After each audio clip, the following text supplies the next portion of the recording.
Hey guys, welcome back to Gail Talk. I'm Gail, and today I'll be reviewing the anime Koikimo, which is the shortened version of this, and it is translated to "It's disgusting to call this love" or "It's too sick to call this love." After watching the trailer, I thought, yes, this must be appropriately titled. And after watching the anime, I think it is. But there is some controversy, I guess, around this one, and I'll explain. I am not going to be one of the people hating on the anime though, so, just know that. If that's what you're here for, you're not going to get that in this video. Just an overview of the anime before we get into that. It's a 2021 rom-com, and I believe it falls into Josei, if that's how you pronounce it.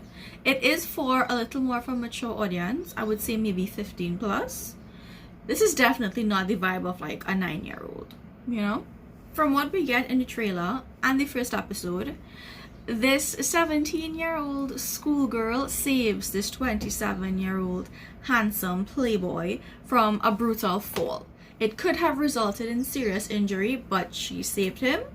And then she realized that he was looking out of it, pale, dizzy. So she gives him her bento box, her food, and she rushes off because she's late for something. Crisis averted, good deed for the day done. Later on that day, they realize that she's friends with his sister. So he uses that opportunity to hit on her. She calls him creepy and disgusting. And he is now smitten. He is in love because he is so used to women just throwing themselves at him. He gets shot down one time and it awakens this weirdness inside him. Because this girl, who is 10 years younger than him, he now feels is his destiny.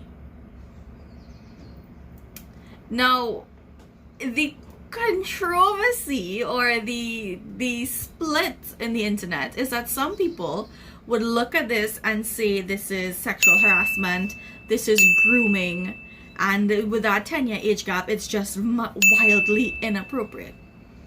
Other people would say that it's just an anime, it's fiction, it's a cute little thing that really shouldn't be taken too seriously.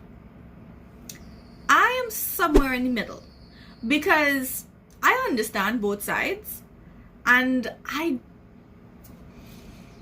you see, here's my thing on this one, right? With a title like that, it's disgusting to call this love, or it's too sick to call this love. If you went in there to watch this and expected to be anything but concerned, I am concerned about you, because with a title like that, there's no way you would think that you would go in this and feel comfortable, right? I mean, I think that's a fair assumption. It's not all that bad, but it did make me feel a little uncomfortable at certain points. Honestly, 10 years difference is not like that bad in the bigger picture, but she is 17 years old.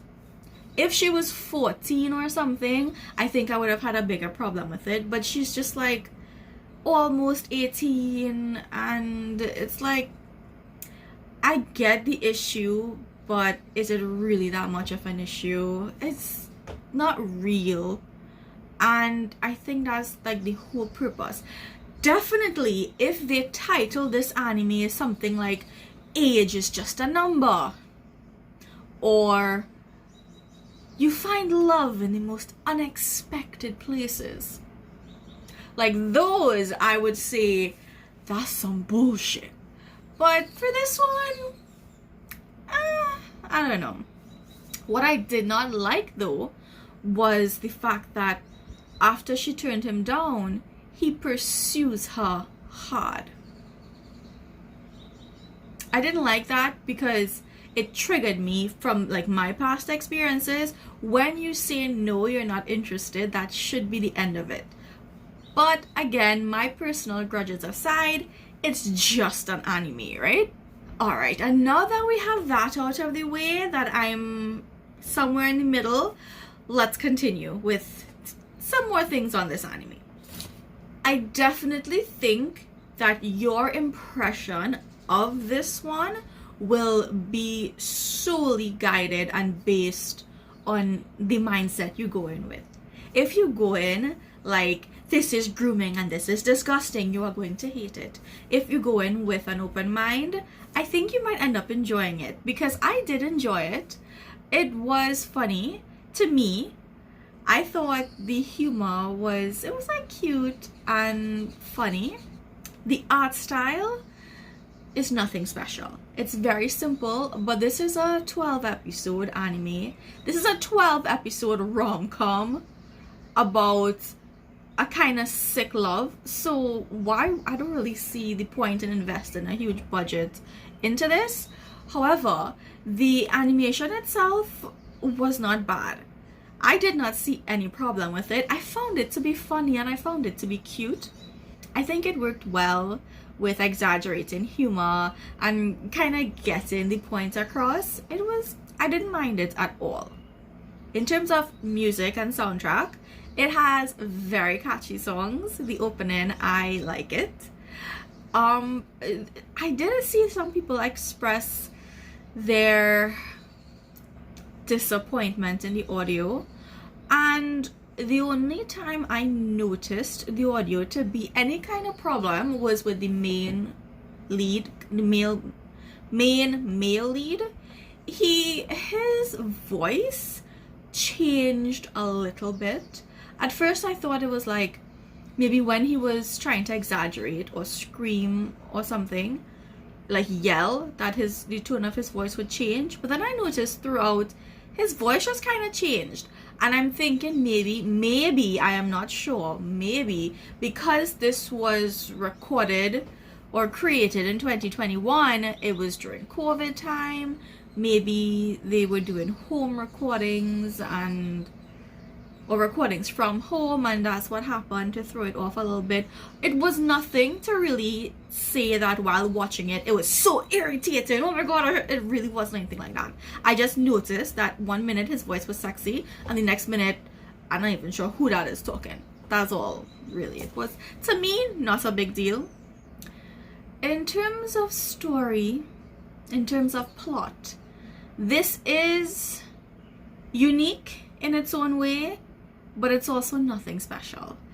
It is a rom-com at its core, and that is it. The humor was funny and it was cute, and I liked that all of the characters were like respectful, even if they were jealous or even if they were intimidated. There's not to say that it's a type of feel-good show then. That's what I'm saying. There's no big massive drama. There's no gut-wrenching moment that would really just sour your mood. Everybody was really nice, and there are side characters, and personally I find the side characters to be a little more interesting than the main characters.